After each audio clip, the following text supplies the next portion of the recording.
ભાજપના ઇશારે પોલીસ દ્વારા આમ આદમી પાર્ટીના કાર્યકરો પર દમન થઈ રહ્યું હોય જેના વિરોધમાં સુરત આપ દ્વારા પોલીસ કમિશનરને આજરોજ રજૂઆત કરાઈ હતી। તો સાથે ભ્રષ્ટાચાર, દારૂ, ડ્રગ્સ સહિતની અનેકો બદીથી કંટાળેલી પ્રજાનો આપ તરફ ઝુકાવ જોઈને ભાજપ દ્વારા પોલીસનો ઉપયોગ કરાઈ રહ્યો હોવાનો આક્ષેપ આજરોજ કરવામાં આવ્યો છે। સુરત પોલીસ કમિશનર કચેરી આવેદનપત્ર આપવા પહોંચેલા સુરત આમ આદમી પાર્ટી આપના પ્રમુખ ધર્મેશ ભંડેરી, લોકસભા ઇન્ચાર્જ રજનીકાંત વાઘાણી અને પૂર્વ વિપક્ષી નેતા પાયલ સાકરિયા સહિતનાઓએ જણાવ્યું હતું કે આમ આદમી પાર્ટી આપના કાર્યકરોને ભાજપના ઇશારે પોલીસ દ્વારા ખોટી રીતે દમન કરી હેરાનગતિ કરાઈ રહી છે।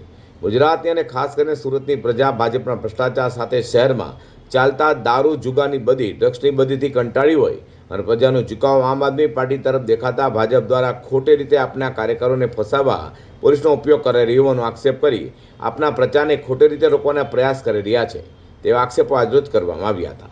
સાંભળો શું કહી રહ્યા છે આપ પ્રમુખ ધર્મેશ ભંડેરી। આમ આદમી પાર્ટીએ ગુજરાત સ્થાનિક સ્વરાજની ચૂંટણીને લઈ દરેક સીટ ઉપર પોતાના ઉમેદવારો જાહેર કરી રહી છે। ત્યારે સુરત મહાનગરપાલિકામાંથી પણ ગઈકાલે 75 ઉમેદવારો સાથેની પહેલી યાદી જાહેર કરી। આમ આદમી પાર્ટીના તમામ ઉમેદવારો, તમામ સાથીઓ પ્રચાર માટે લાગી ગયા છે। ત્યારે ભારતીય જનતા પાર્ટીને ખબર પડી ગઈ છે, એમની બોખલાહટ બહુ સામી દેખાઈ રહી છે।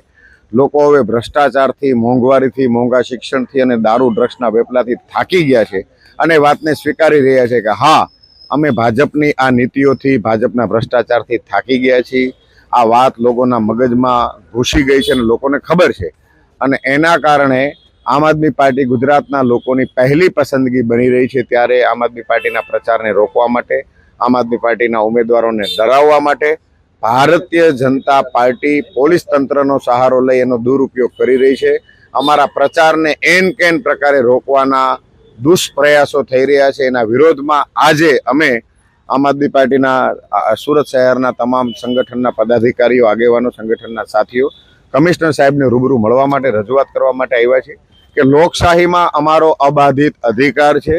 અમે અમારી વાત લોકો સુધી લઈને જઈએ, સરકારની ખોટી નીતિઓ લોકો સુધી લઈને જઈએ। આ પ્રચારનો સમય છે, પ્રચારના પડઘમ છે અને દરેક ઉમેદવારનો આ અબાધિત અધિકાર છે। એ અધિકાર ઉપર તરાપ મારવાનો પ્રયાસ ભાજપ પોલીસ તંત્રનો દુરુપયોગ કરી અને કરી રહી છે।